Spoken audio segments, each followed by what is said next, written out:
Hello everyone, my name is Pakistan. Let's learn how to speak Urdu. Let's go.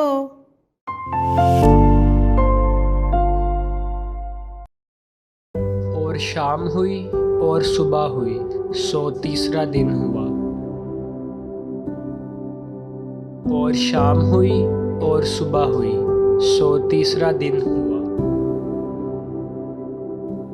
और शाम हुई और सुबह हुई सो तीसरा दिन हुआ।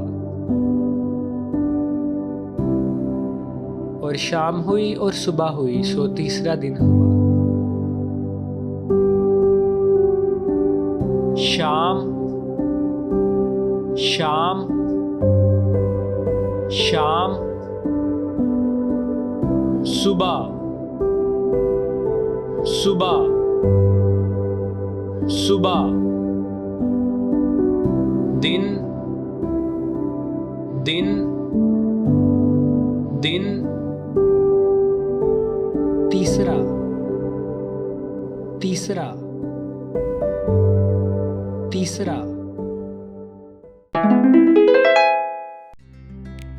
और शाम हुई और सुबह हुई सो तीसरा दिन हुआ। और शाम हुई और सुबह हुई सो तीसरा दिन हुआ। और शाम हुई और सुबह हुई सो तीसरा दिन हुआ। और शाम हुई और सुबह हुई सो तीसरा दिन हुआ।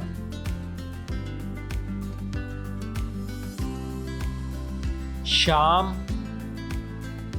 शाम शाम सुबह सुबह सुबह दिन दिन दिन तीसरा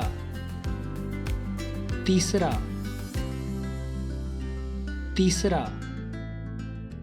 See you again.